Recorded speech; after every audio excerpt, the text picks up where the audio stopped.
Hello friends, welcome to Defence Matrix. तो जैसा कि हम जानते हैं, हमारे चीफ ऑफ डिफेंस स्टाफ यानी कि जनरल बिपिन रावत जी का जो हेलीकॉप्टर है वो कल क्रैश कर गया था। तो इस क्रैश में हमारे चीफ ऑफ डिफेंस स्टाफ के साथ प्रेसिडेंट थी डिफेंस वाइफ्स वेलफेयर एसोसिएशन की मधुलिका रावत, और उनके साथ थे उनके पर्सनल सिक्योरिटी कमांडोज, साथ ही साथ इंडियन एयरफोर्स का फ्लाइंग क्रू, और उनको रिसीव करने के लिए एयरफोर्स के एक और ऑफिसर थे। तो कुल मिलाजुलाकर 14 लोग इस हेलीकॉप्टर में सवार थे, जिसमें से 13 लोगों की जान जो है वो चली गई। तो आर्मी से यहाँ पर थे brigadier LS Lidder, lieutenant colonel H Singh, और कमांडोज में थे हवलदार सतपाल सिंह, नायक गुरसेवक सिंह, नायक जितेंद्र, लांस नायक विवेक, लांस नायक तेजा। एयरफोर्स की बात करें तो एयरफोर्स से थे pilot wing commander PS Chauhan, squadron leader K Singh, junior warrant अफसर दास और जूनियर वारंट अफसर प्रदीप A।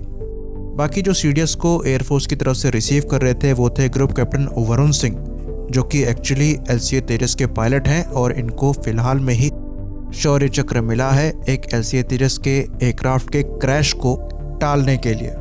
तो ये अकेले सर्वाइवर हैं और फिलहाल लाइफ सपोर्ट पर हैं। इनकी कंडीशन स्टेबल बताई जाती है पर क्रिटिकल है, और इन्हें कमांड हॉस्पिटल बेंगलोर शिफ्ट किया जा सकता है। तो ये एक्सीडेंट इतना भीषण था कि बॉडीज़ की जो पहचान है वो अभी तक प्रॉपरली नहीं करी जा सकी है।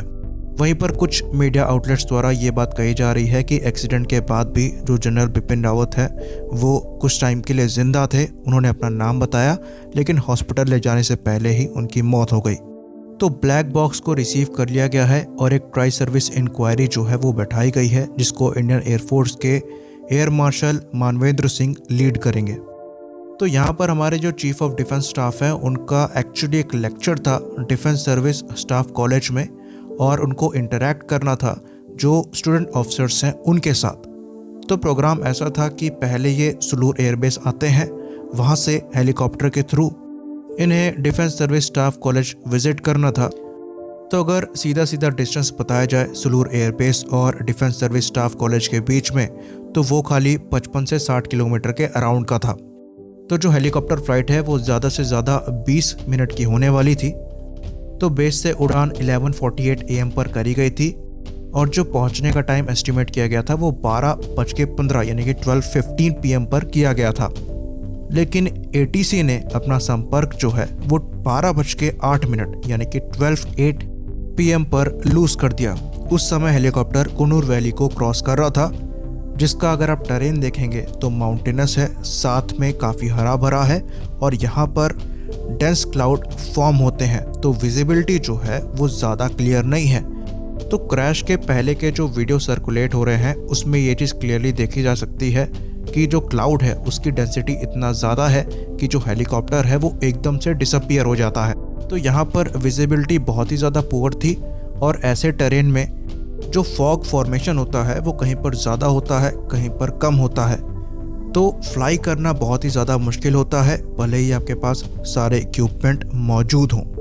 और क्योंकि ये एरिया सपाट नहीं है, यहाँ पर ऐसी विजिबिलिटी में फ्लाई करना बहुत ही ज़्यादा डेंजरस है। तो हेलीकॉप्टर जहाँ पर क्रैश हुआ वहाँ पर एक घर था। फॉर्चुनेटली उस घर में उस समय कोई नहीं था, घर को डैमेज ज़रूर हुई। तो ये हेलीकॉप्टर भी सेंसर्स वगैरह से लैस था। इसमें US कंपनी टेलीफोनिक्स का RDR 1600 weather avoidance search and rescue radar लगा हुआ था। तो ये रडार ग्राउंड मैपिंग वगैरह करने में भी कैपेबल था।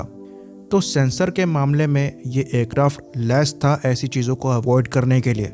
और अगर Mi-17 V5 की बात करें तो ये काफ़ी लेटेस्ट हेलीकॉप्टर हैं, हाईली मॉडिफाइड हैं और बहुत ही ज़्यादा रिलायबल भी हैं। ऑल्दो पास्ट में कुछ क्रैशेस जो हैं वो रिपोर्ट किए गए हैं, पर उनमें से मैक्सिमम जो हैं उसमें जानें बची हैं। कुछ ह्यूमन एरर की वजह से भी हुए हैं, जिसमें पायलट्स की मिस्टेक नहीं थी। साथ ही साथ ट्विन इंजन हेलीकॉप्टर है, काफ़ी ज़्यादा रिलायबल है, और 60 के ऊपर कंट्रीज इन्हें ऑपरेट करती हैं। तो ये कह देना कि ये विंटेज हेलीकॉप्टर है, इनको रिटायर करना चाहिए, बहुत गलत होगा। इन हेलीकॉप्टर के लिए जो कॉन्ट्रैक्ट है वो खाली 2008 में ही साइन किया गया है, और इनकी डिलीवरी जो है वो 2011 से चालू हुई है।